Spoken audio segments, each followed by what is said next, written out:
Women are twice as likely to fall into poverty after divorce. Right, because they can't alimony stop is spending. paid out.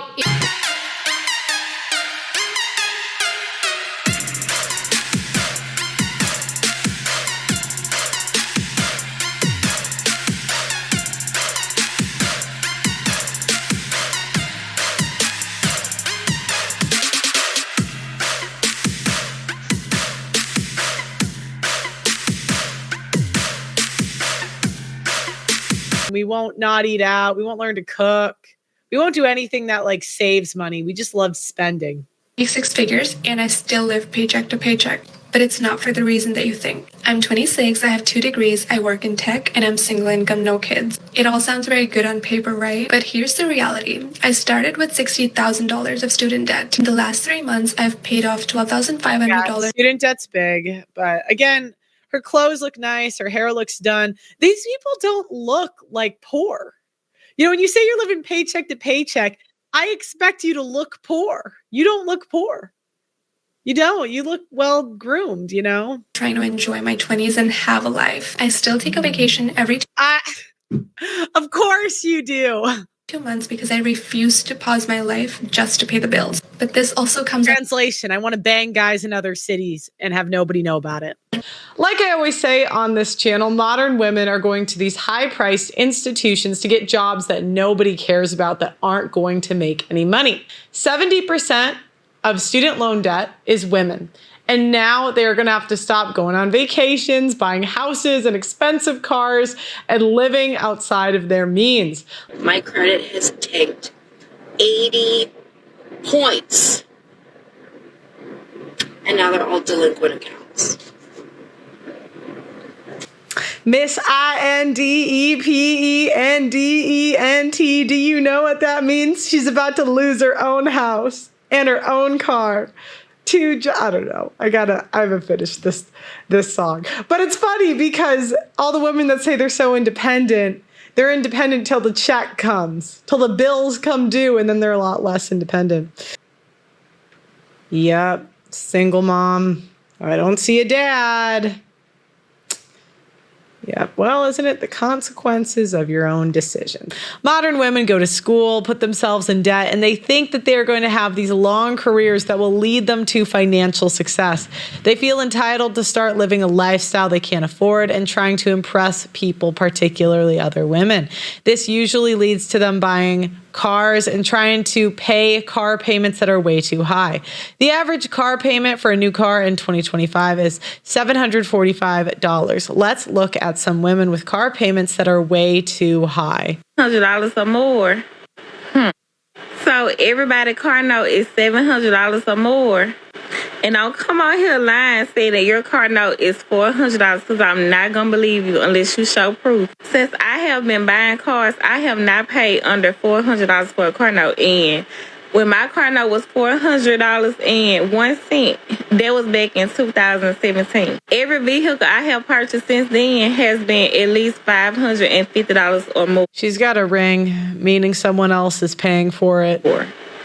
So what y'all doing to these vehicles that we got to pay so much money? And don't come out here talking about you. Because women are buying, they will pay any price to look cool and feel included. So yeah, that's what tends to happen. We have a tendency to buy Botox, clothes, trips, vacations, instead of saving. Now, the reason society wants women to be single is because they spend so much money when they don't have a man in their lives. So many single women make bad financial decisions that put them in a position to have more money than their regular job pays. That's why they get a second job. Let's look at the women who are going to tell us about their stupid decisions that they put themselves in.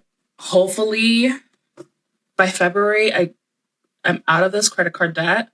Okay, so she bought a $2,000 TV that they didn't need. Has always had $10,000 worth of debt. Oh Lord. And then I also thought that with this part-time job, I was going to be able to go to DR in January and take like a little family vacation. Nope.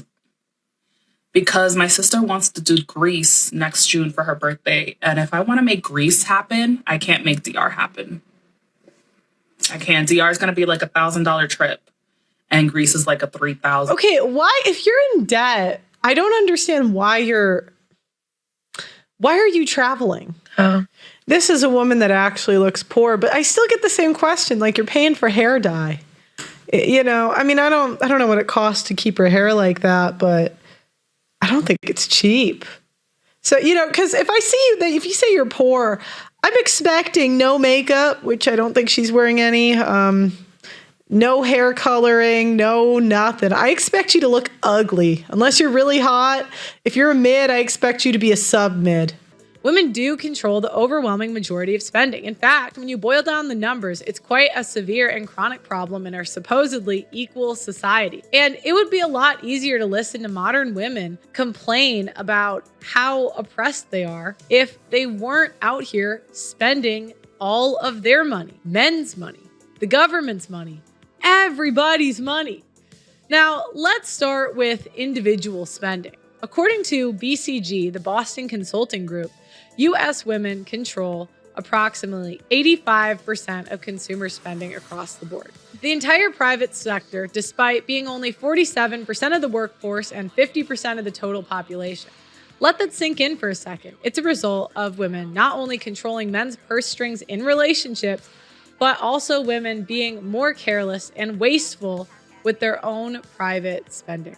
One of the most common and ridiculous counter-arguments these feminists use to avoid the utter shame of such an imbalance is to say that most of the 85% of spending is somehow selfless.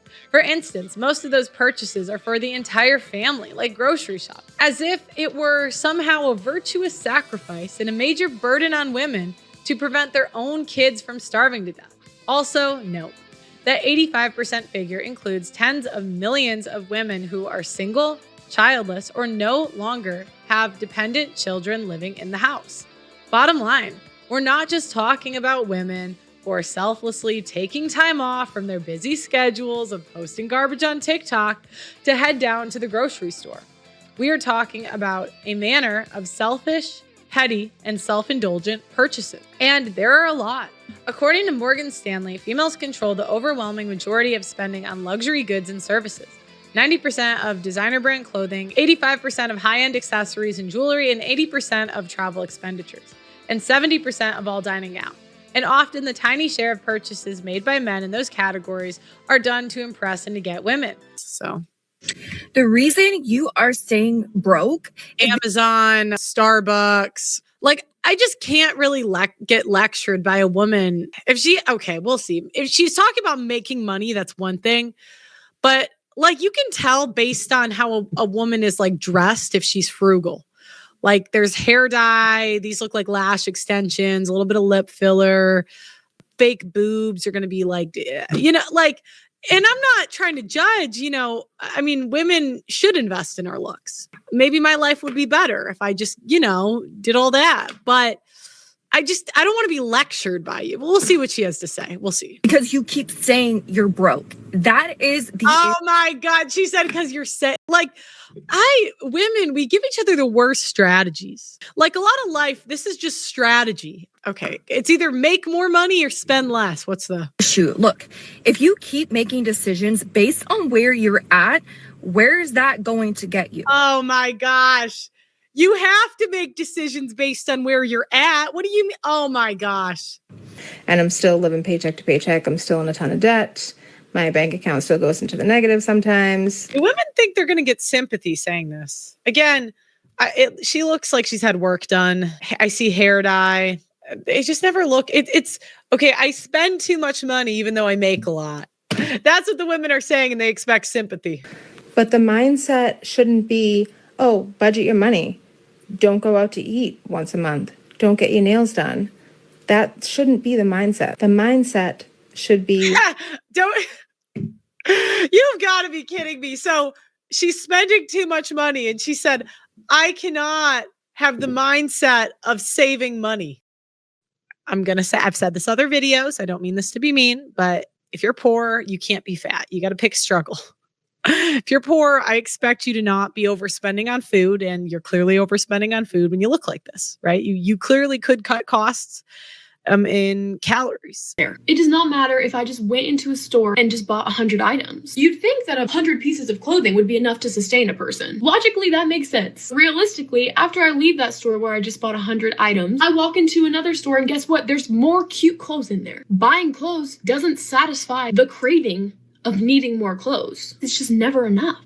Truly, all that I want in this life is just... And I've heard some conservatives say that men, if they want a wife, should be open to paying women's debt. But the issue is it's not like, I think a lot of guys would pay 15 grand, 20 grand if they knew that the woman would stay for life and stop spending. But it's never a lot of men, they just don't want this to be their problem. I haven't been adding to my debt at all, but I haven't really paid off the amount that I was hoping I was going to be able to each month.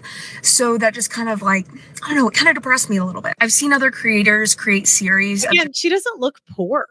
Again, your nails are done. I just cannot take this. If you are complaining about your debt, you look poor or don't complain. I see heavy makeup, blonde hair, a nice outfit, and nails.